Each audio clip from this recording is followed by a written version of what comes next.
My name is Greg Higgs, and I'm the founder and CEO of Fab Fours Incorporated. These are my notes on innovation.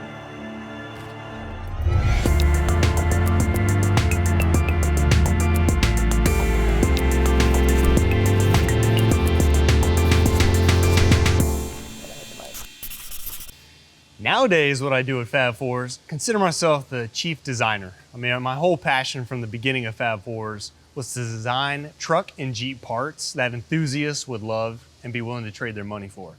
So there's been a lot of complexities over the years building the business, and all that was a means to an end to arrive at the point that we have now. Now I've had all the resources and means to take our innovation to a whole new level. Our primary products are bumpers for trucks and Jeeps in the automotive aftermarket. We've expanded that to other accessories, primarily fabricated sheet metal from steps, headache racks, but bread and butter, front and rear bumpers. Now we're leveraging our brand after so many years of building that customer loyalty into adjacent products. We're planning to be a disruptor in the suspension industry, and then we pair that with our own wheel and tire offering. So all these things are bringing us into Fab Fours world, where we can take your entire vehicle from stock to a transformed, completely Fab Fours outfitted vehicle. Well, Fab Fours, as the name, goes all the way to the true origins, a story that not everybody knows, but the foundation for this was in Jakarta, Indonesia. I actually took a job out of A&M with an oil company. I wanted to live in Perth, Australia, buy a little Toyota Hilux, go to the beach, had this vision. Got there, 2 weeks later, bait and switch, they sent me to Jakarta, Indonesia, which I could not have even told you where it was on the globe. And in case you don't know, I grew up in Texas, Jakarta, on the planet. It could not be further apart. So I was there, it was pretty miserable. I wasn't in your normal expat status over there, being young, 21, 22. But I met an investor in a bar, told him I was writing a business plan to make my own off-road shop in the US. And his words, if you have the plan, I've got the money. So I slept on it, and I called my folks and said, I'm gonna open a business here in Jakarta. Completely not the plan whatsoever.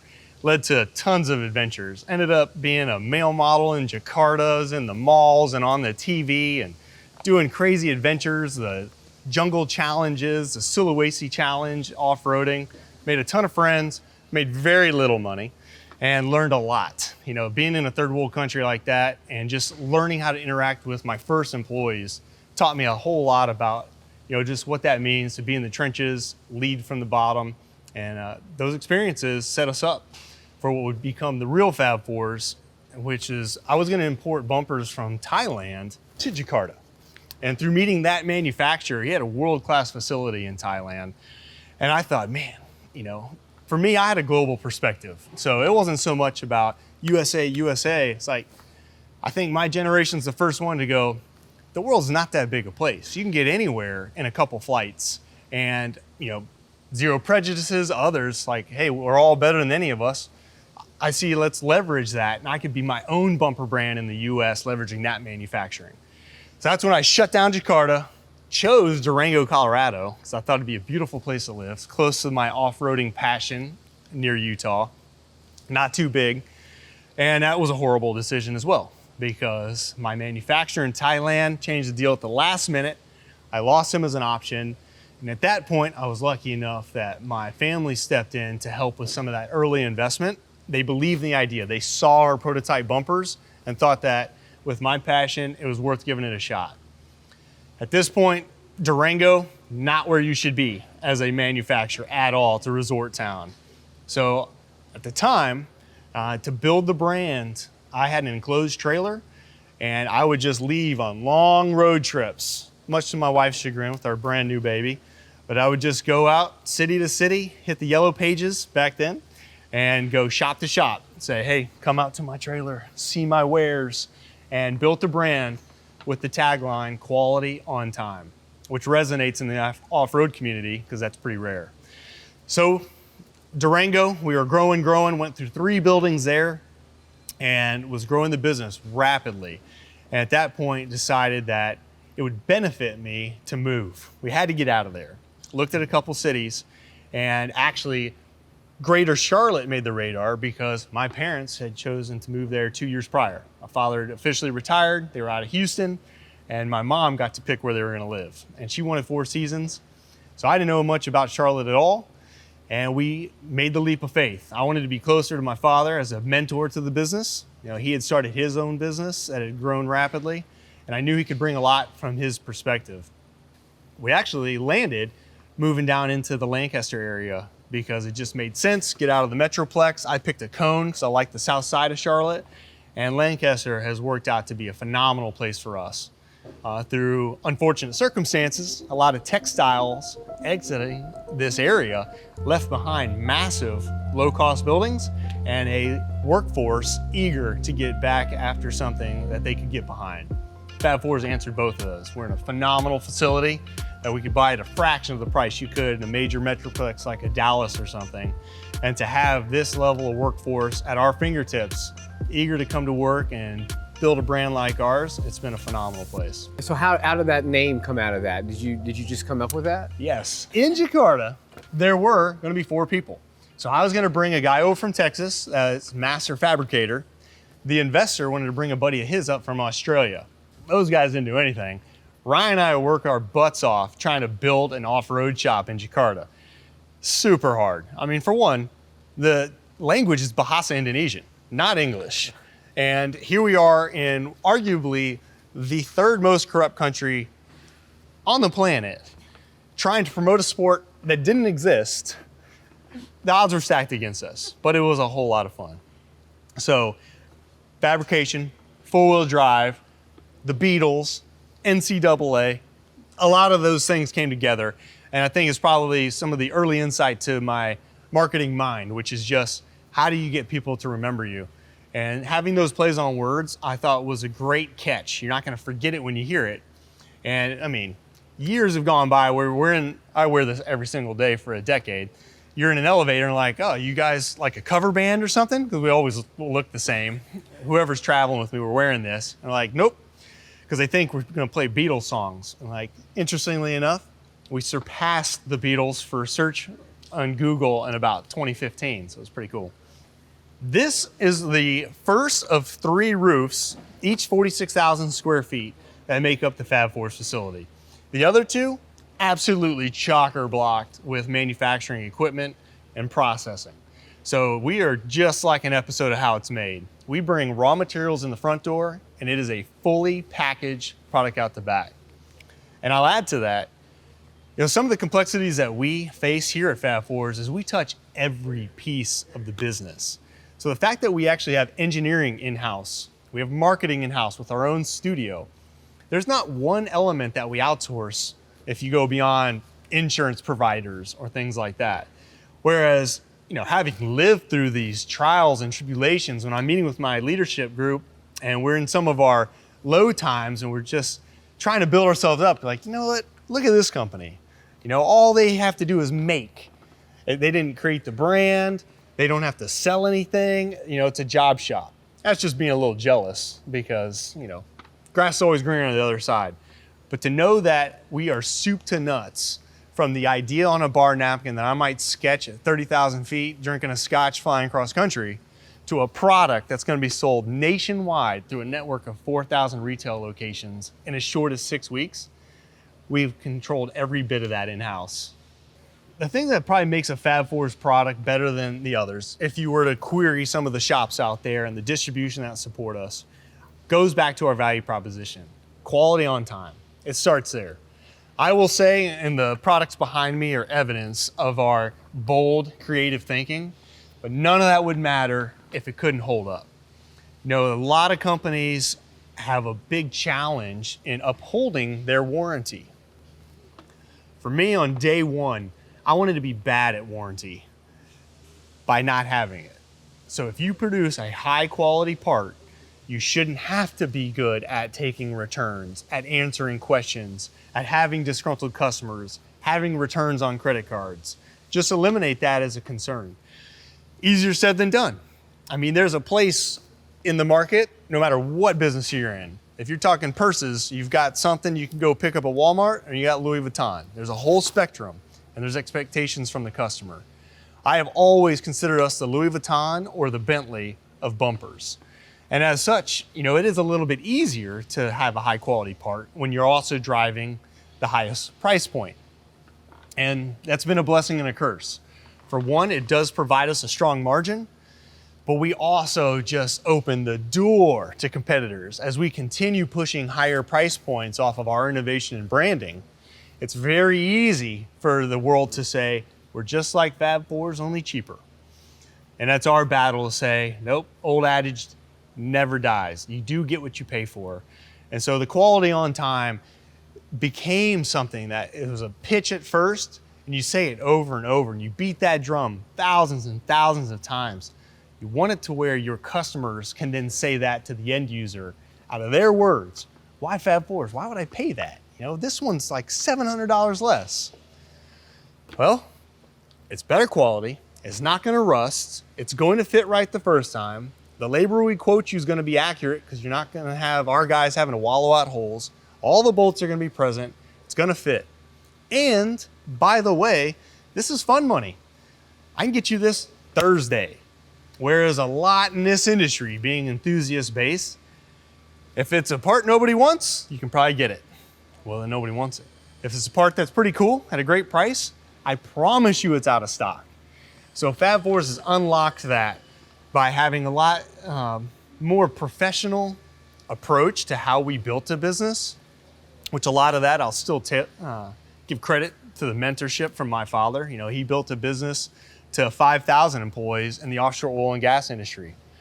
When you get down to it, if you're in a EO group, entrepreneur organization, your peers are going to be in all walks of life. The guy's got a gutter business, a construction business, a translating business. You're all there sharing common problems. Business at its core is always going to come down to some of these fundamentals. And I got a lot of that, one through osmosis for 20 years, watching my father build his business. Now having him as a mentor, and from some of the phenomenal leadership folks that I brought into the business. So kind of our focus on business first, fun later, that's a lot different when you're in an enthusiast industry. A lot of times it's fun first, business later. And that has given us a huge advantage throughout the years. So don't get me wrong, we let our hair down, we built some cool trucks, we go to awesome events. But when we come back to do work, we're as innovative in how we get our parts to market, manage our brand, manage our distribution as we are in the products themselves. So the innovation at Fab Fours as it pertains to the actual styles of the parts, a lot of that is still born out of my crazy mind. As a kid, I loved art. So I was into just drawing, sketching all the time. And I loved vehicles. I don't even know where that came from because my dad wasn't into any of it. But they made the mistake of getting me a go-kart when I was a little kid, and that was it. I loved the smell of gas. I loved driving. So it went from go-karts to dirt bikes to a Jeep, to a Jeep, to a Jeep, to a Jeep, to a Jeep. And from all of that, I was just bit by the bug. I love customizing. There was a local welder to my house in Houston, and it was Clifford's Custom Welding. And the tagline on the front of his building was, if you can dream it, I can build it. And it's funny, I've never forgotten that. And I hope he's still doing well to this day, because to me, seeing that sign was like, challenge accepted. I can dream up some crazy stuff. So you're telling me you can convert that to sheet metal? Let's see. And so the first thing I designed was it would go into your receiver, come out, bridge out, and have two big hooks. Actually a bad design, because the two hooks collapsed on each other when I tried winching off a tree once, but it looked super cool and you could wrap your chain around it. And so there you go, it was an $80 part. I dreamt it, he built it. Next thing you know, I had a 98 Ram half-ton and designed my first bumper with Clifford. So I would say to this day, it was probably the first bumper in history that integrated fabricated sheet metal with a tube center. So it was just a look I thought would be cool. Had that in college, never thought that would ever turn into the business. But those types of things, and I think being just a junkie for tires and wheels, I studied all of them in the magazines. I could name you the different wheel styles. And a lot of that is looks. Like the wheel business is about aesthetics. So what they're doing there, a lot of that was influenced over the years, just seeing parts that was probably driving my taste. And I promise you, we go back and look at the ones I like, they probably were the more fringe styles, which has always kind of been my way, is to just say, here's all the main rules, and then pushing them. Always pushing kind of that edge to what's acceptable. And from the innovating of bumper parts, that's held true to this day. You know, it's one of those things when you start out with, hey, I'm gonna try this. This is a crazy idea. And then it worked. You know, that's that positive reaffirmation, like, okay, that's cool. I guess people out there are smelling what I'm cooking. You try another one, pushing the boundaries a little bit further. Wow, that worked too. Well, we've stacked about 50 of those now, to where I can just firmly say, if I dream up something and go, this would be awesome. A lot of the folks on my team are like, okay, you seem out of your mind. But it's worked over and over, to the extent now that even our distribution customers and the jobbers can say the same thing, like, okay, that is not for me, because they're enthusiasts too.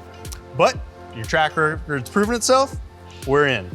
And so our ability to now go from bar napkin to some crazy, bold new innovation that nobody's ever said they wanted has been streamlined, and it has a good track record behind it. Can you talk a little bit about how you funded and how you got into scaling into being able to bring the manufacturing in? Yeah, so scaling this business and managing our value proposition of quality on time as we go from, you know, I remember the first month that we could produce, or we sold $100,000, because I was gonna give $100 to whoever closed the last sale. And funny enough, it came in through a fax.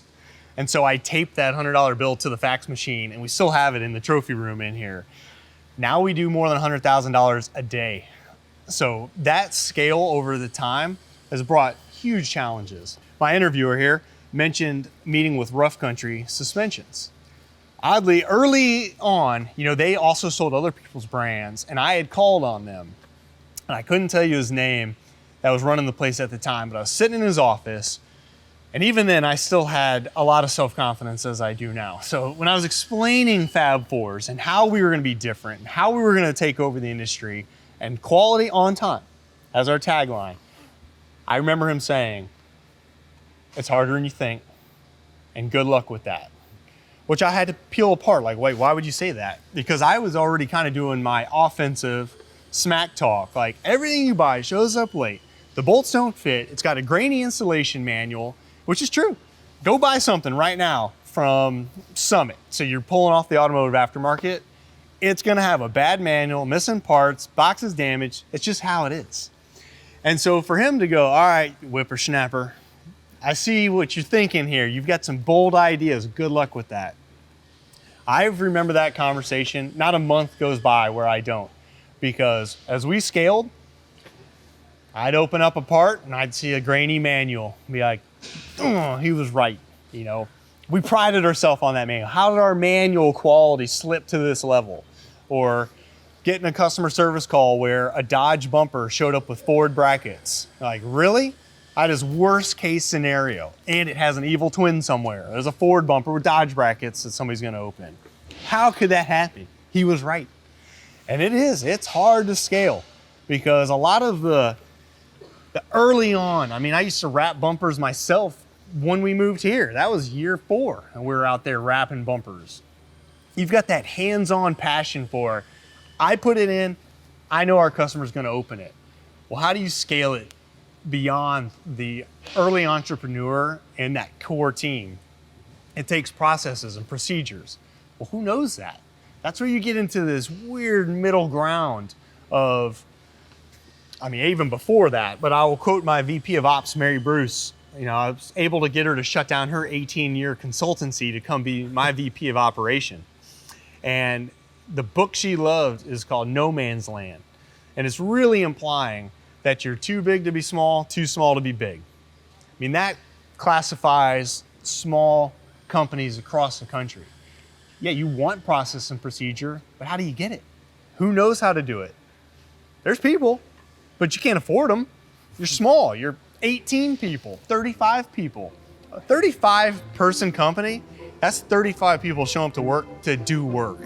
you've got to be adding value. There is no room for overhead to have some of those kind of softer skills of building process and procedure. So as long as you've got the good mentality and a good team, yeah, they're gonna fight together and inadvertently create some processes and procedures just out of necessity. You can't just wake up and everything's about yelling, hey, did you grab that? Hey, what happened to these? Why are we out of the Scotch-Brite? What has happened here? You create some, but even those aren't scalable. So we say it to this day, and we're in this 15 years, tribal knowledge. I mean, tribal knowledge dictates most small growing businesses, because what I did that worked, I passed to you, you passed to him. Well, that's not really scalable, because somebody's only been there 2 days, somebody's been there 6 years. Those skills now are expected to deliver the same quality product with different level experience.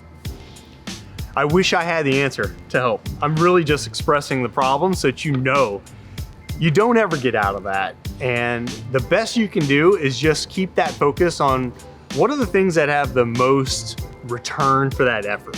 What are the things that your customer most cares about, and sink your teeth into those? Because if you can build some solid process and procedure around those, you'll find that the trickle effect off of them is probably gonna get you through. The family investment that we took, pretty abnormal. I mean, I don't think I'm a normal person, and I definitely know my dad's not a normal guy. We are very different individuals. The strengths that he has, I mean, he's from a different planet. You can ask my leadership team here. Once a month, he interacts with our company at the board meeting, and the 35 questions that he generates out of that we answer about 7 of, are crazy. I mean, his ability to drive that content and to know the finest details. I'm the opposite of that. I have built my success on charisma, ideas, getting people bought into what we're doing, and kind of sharing that passion where they become advocates for our brand. So how I managed to also build a back end, I don't know. It's everything that we've done operationally has been driven from a sales origin. But from the interaction from my father as an investor to us, in some ways, it was as much a curse as a blessing the way he managed it. Having never done startup capital before, and the fact that it's your child, where you want to maintain a strong relationship. Because to this day, he's my best friend. We live 10 minutes away, play golf as much as we can. My kids love going over to his house. You don't want that to mess with that relationship, to drive hard lines. And honestly, he didn't know much about what I was doing. I mean, here I am in more of a retail and manufacturing model that's trying to scale through distribution and nationwide sales to enthusiasts. He was in offshore oil and gas engineering, selling man hours. So it was not very directly applicable aside from the good business practices. So early where he could most help us was on the purchasing side, because that was true blocking and tackling that directly applied from his business to ours. And when we were in the outsourcing model, that was a challenge. I'm telling you, we were spending too much money. The lessons learned from that and how we could spend that much money that fast, I'm not proud of to this day. And I consider that debt my biggest liability and the thing I'll be most proud of that when I'm able to return all of that family finance. It helped us because from a debt service, we only needed money 06, 07, and half of 08. So it's actually a pretty short amount of time. While it was a lot of cash, I had very bold ambitions. Going national, never wanted it to be a local business. I wasn't buying donuts for the local off-road shop. I was running nationwide advertising saying, hey, go big, go home. We're gonna cast this net. My customers are truck and Jeep owners no matter where they live. That's a big ask to create a brand from nothing. Some of that though was successful in the fact that nobody does do that. It was so abnormal, and that's what I wanted to achieve. Being a guy that read every magazine cover to cover in the off-road industry, I knew all the players. And I wanted to imagine that guy sitting on his couch reading that magazine going, wait, who is Fab Fours and why do I not know about him? You can't be nothing and then now this. And that alone was gonna have a 2 + 2 = 7 phenomena. The money was a lot, but the impact was gonna be a multiple of that based on our shock and awe. So to come out with 18 products, launch at SEMA, I mean, that tells you the day before the SEMA show, which is in November of 05, there was not a phone number, we didn't exist. January of 06, we're Fab Fours. And even that first year of 06, we sold $468,000, going into 1.2, going into 2.2. That rapid growth got us onto the Inc. 500 actually the first time with 489% growth, I believe. Then we were Inc. 5000 numerous times after that and numerous awards in Charlotte. To this day, we have still grown in double digits every year, which is pretty remarkable because the bigger it gets, the harder that is. And have started to return some of that debt. Actually now, just on the interest alone, I think my dad's pretty happy with what we got going on when I take those big checks to the board meetings. Innovation is very important to me. I mean, knowing that our brand is built on that, and it's a competitive space, I need to sell bumpers. I have 130 loyal employees here. I'm responsible for their house payments, their car payments, their kids' clothes. That's a big responsibility I don't take lightly. So when it comes to that with the follow they love, I'm gonna go fight for that. And so innovation hits a spot for me. We've patented some numerous parts and we actually have numerous counterfeits. You know, those are stealing business from us. I met with Congressman Norman just 2 weeks ago. I've had Senator Scott in the building, and we are trying to get help from the government on some of these parts because we are creating stuff that's never existed. We name it the Grumper. We innovate a grill bumper combination. There's never been one before, there won't be one after that should be outside of the confines of the patented IP we created. Yet they are being made in China and imported into this country and sold at the same jobber networks, undermining us by 2/3 the price. So it hits a nerve with me on that side because we are the ones trying to say, we're looking around the corner, you know, comparing it to like Steve Jobs. I'm trying to invent parts people don't know they want. That's bold and risky. There's a lot of R&D money tied up into trying to bring an idea to life, not knowing that there's a market for it, just believing that there should be. And so when we do that, you know, we want to be able to reap the rewards of those benefits. And furthermore, innovation as a word is taken too lightly. Just flip through any magazine, particularly in our space, you're gonna see that as the tagline over and over. Check the About page on their website, all about innovation. Well, we can't all be that innovative, right? Especially in the bumper space. And to me, when I see an innovative idea, and I don't care what part it is, whether it's a wheel, something in a stereo, and I am charging to their booth at the SEMA show to give them accolades because I think it's what propels the whole industry.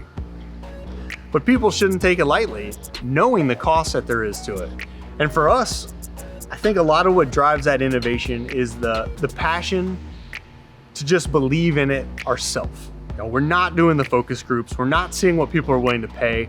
We're going all in every time that we launch one of these because our distribution is going to buy that initial inventory. That is on a guaranteed sale. So if we create a part, we're not going to put an ad out there until we know that there's inventory. I want to sell something they can't get. So you take that full circle, we're going to load $250,000 out into the world. If they don't sell one of them, we got to take that $250,000 back, give them their money, and now we have a pile of scrap. It's a big risk to that. So to see someone else have a Me Too product and claim on their About, you know, like these innovative new designs, like, you know, don't cheapen that. You should own it. Is it a low cost? Is it, what features of that are most important? Own those. Because if you want to be innovative, it's got to come from your heart. You got to believe in it. And so I think the difference that a consumer can read through the BS. They say they're innovative, we say they're innovative. Well, bring your goods and then tell me about it. So if they were gonna go explain how their part's innovative, I'd love to see that interview, just bumbling over, trying to find more catchwords that might support that case. I was interviewed this week about where do these ideas come from, And do you, Greg, feel pressure to make the next idea? And my honest answer, because I hadn't been asked it that way, was no, zero pressure. It's still just being a passionate enthusiast. You know, I tell you, one day I want to create my own vehicle from scratch. And not necessarily to be a Ford or a GM. A lot of it, I love off-road so much. I've got this vision of creating the ultimate off-road vehicle that could take aid into remote parts of third world countries where they may need medicine or other, but they're inaccessible. That's a perfect blend of being able to take care of other people, yet take all of our experience, both in off-road and manufacturing, to build something like that. Well, I'm not talking about something that's just utility based. I would still have crazy flair. You know, integrating the parts of a Unimog, to portaled axles, to cab over, to a cool engine that can run on any fuel. I mean, pulling all those things together, that's the stuff I'm thinking about in the shower or when I'm driving. And I do get a lot of seat time crossing country because I live in Charlotte and all the rocks are about 25 to 30 hours west of here.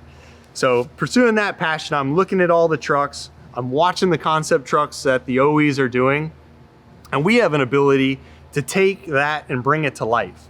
You know, I didn't make this Ford, I didn't make that Jeep, I didn't make the GMC. But I've tried to take what they have, and then I want the consumer to go, what is that? That's probably a lot of my goal. What is that? What do you do there? You know, we make a product called the Vi-Cowl. It's a visor cowl combination that surrounds the windshield. What does it do, you ask? Absolutely nothing. It has no purpose on this planet but to look cool. So a lot of people would say, well, that's poser, that's lame. Why would you want that? Like, all right, well, how'd you pick the shirt you're wearing? Why don't we all just wear white? Wouldn't that be more practical? You know, the spectrum of this kind of enthusiast and what makes you happy is in turn what drives me, because I see those smiles on their face. I see what happens when we pull up in one of our trucks and a crowd gathers and kids want to have their picture with it. Those smiles keep fueling me to say, hey, they love that. The Vi-Cowl now makes you look at a truck and go, what is that thing? And then we won. And where did it start? I'm looking at a truck and going, we already did this bumper. We've got 4 different styles. We did a thing that integrates the grill. Palette. I need somewhere a palette. You know, I loved being artistic as a kid. What's the palette? Nobody's using that space. So it's on the truck. We haven't used it. So from that perspective, what's next? The tailgate, the fenders, the wheels, the tires, the axles. You know, every one of those has an ability to go, it has a utility.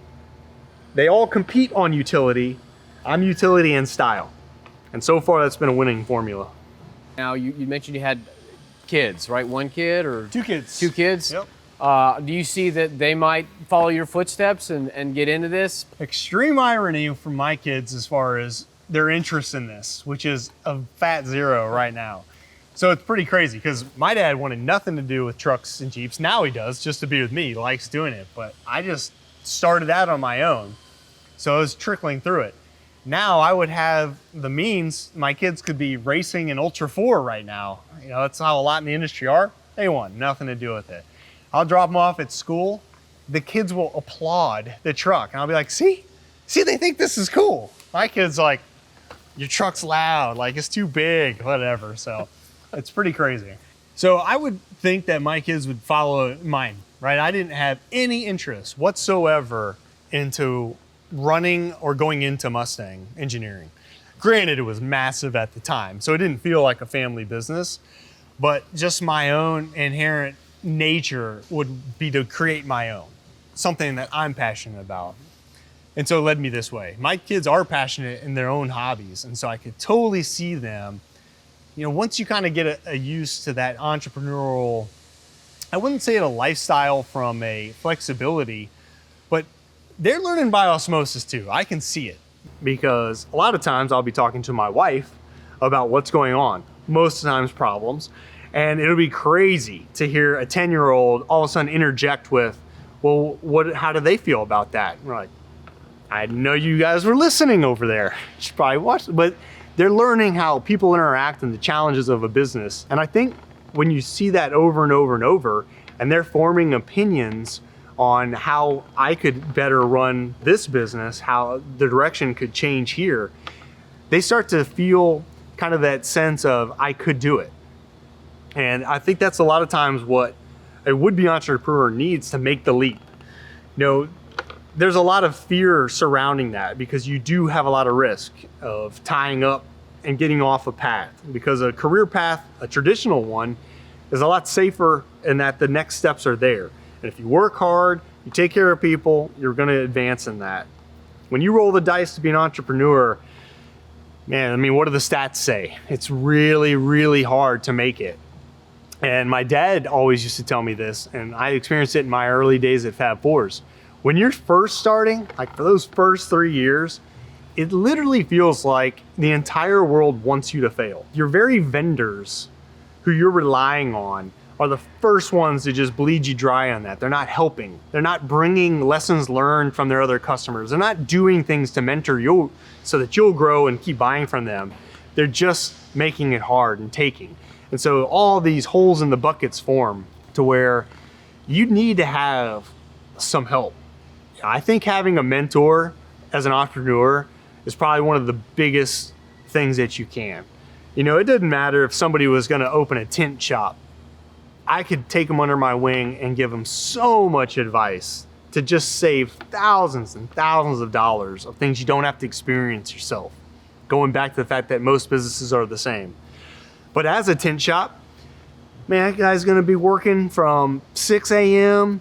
to 10 p.m. every day and Saturday and trying to balance out with his family what mentor? And then what mentor is gonna have interest in his single tint shop that's making $60,000 a year with 2 employees? Bridging that gap is very tough.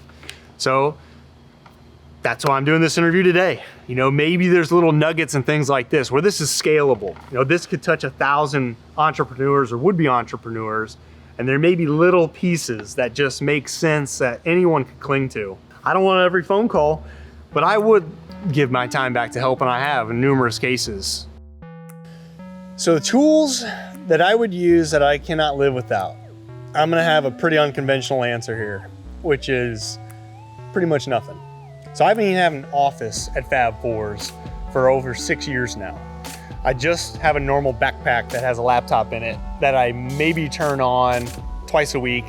I can't even print my own documents here. It's pretty sad. So I just email something to Jennifer, she'll print it for me, we have a routine. I'm not on the server. All that is horrible because everybody else has a lot of disciplines around server use, etc. This is something that my father has always tipped his hat to and says, I did it in a completely different way, which was just letting go. So you could say it's letting go on one hand, you could say it's extreme trust on the other. I am a trusting person by nature, and I think it goes part and parcel with the whole business, where my vision early was to scale big.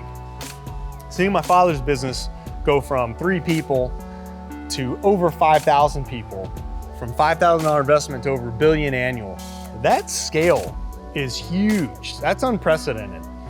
And so for me, it was, I'm not gonna build a 10-man bumper company. Hell no. I wanna catch my dad. I wanna build a huge bumper company. I wanna own the aftermarket. So that's what drove a lot of the lean principles and things, where don't have inventory, keep your cash flow tight. You know, what are the barriers to fast growth? Back to the question of my tools, my best tools would be my leadership team and the people, combined with my trust in them. I'm exposed. There's a lot of risk.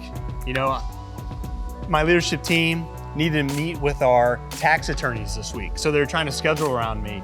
And my answer is like, what do I know about taxes? Have the meeting. But that's just abnormal. Like, what do you mean you don't care? It's your money. Like, yeah, but I trust you. If it was your money, what would you do with it?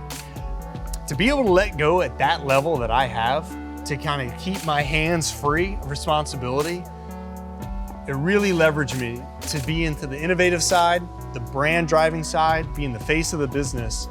Whereas, you know, in my EO group, one of the things that made me not jive with the group I was in, those entrepreneurs were way more traditional in the fact you could tell they had their finger on every last detail. So they didn't like me because they thought I seemed too left field and too grandiose and too idea driven. Everything was hypothetical and where's it going? Whereas they're sitting there having meetings on, what if I lose this? What would happen here? And like, I can't do this because my manager, like, it's like, wow, these are really in the weeds conversations. Leveraging this leadership team and giving them trust to where they feel that they own the business. And basically that's the autonomy. You know, my VP of sales and marketing, I sent them off to meet with our biggest WD and send them a text like, whatever commitments you have to make, you have my full backing. That could mean walking away from the table from our third largest customer up to doing a promotion that would cost us $200,000. That is huge level of autonomy and trust. Why would I give it to him? It's been here 10 years, knows how I think. We've been through so many scenarios together that I feel like he represents the company. Finding great people is gonna be the biggest challenge to any small business. It doesn't matter what you do, it is still people driven right now in teams. One of the questions I don't think we're gonna get to, but it was gonna say, what was one of your biggest failures? And what did you do to overcome it? I was tying that to people. A mistake I made when we were kind of in that middle ground. We had achieved good success, we were making good money, but now what? Like scaling this was getting hard. And I wanted to bring in a president. So I hired a guy from Britex Child Safety, a $250 million company. And this guy ran the S&OP side. And you're like, what do I know compared to this guy? You know, he's got it in spades off this resume and these skills. But the fit wasn't right from the culture and understanding how to interact with what we have. So I found there, and that's a lesson that anyone can take without having to learn it themselves. There is no trade-off between resume and skills compared to just that individual character and work ethic. You know, because basically, same thing. Like, why in the military, you know, they're not fighting for the policy, they're fighting for the guy or gal next to them. And same thing in business. You're not fighting for Greg Higgs' retirement. You're fighting for the people that are here. And so a lot of that has to come from building a culture. Ours here, we go with pirates. My wife hates when I tell this story because she thinks it's negative, but business is tough. So I like the idea that we are trying to steal business and then we share the booty. So I've done a profit share every quarter since the inception, down to the last person at the business. That's saying, hey, we win, we all win. We lose, I guess just I lose because I don't call it back. But we've always been growing and making money in that. So that type of mentality and culture, when we end a meeting, I'll always say, so I got 130 people now. We have a pizza party. One, it's $500 and God knows how many pizzas. I'll give a little rebel rousing speech. We always end it with 1, 2, 3, arr, and everybody yells kind of for that pirate thing. So some of those things help drive the camaraderie and a sense of, yeah, if I don't weld this seam properly, I'm passing that problem to the next guy. That's a culture problem. We want everyone joined up trying to win the day. You know, the enemy isn't the metrics internally or against our competitors. It's against our own internal goals for productivity. Getting leadership to support that does not come from a resume. It doesn't. And honestly, sometimes the bigger and the stronger the resume, in many ways, the worse the person when you're trying to translate that to a small business. You know, I've done it through like 5 different plant managers. I hired a wily guy that ran a $35 million plant, total fail culture. I went the other way. Hired an older gentleman, calm, had all sorts of black belt resume, and was running an $80 million locomotive place. Complete cultural disaster. Then I was like, I'll try an Army Ranger. Here's a guy that's just full of energy and amazing guy. Could do any other job great, but running the plant's not the strength. Who's our plant manager? Homegrown. Guy that started here, coping tube. And he just exhibited leadership skills and attention to detail, a cleanliness, and a passion for our brand. You fast forward, now 100 people report to him. You can't get that off a resume. You get it from just believing in what the business is about and the people that work for and around you. My leadership T now exhibits the exact same characteristics. I'm Greg Higgs, and those were my notes on innovation.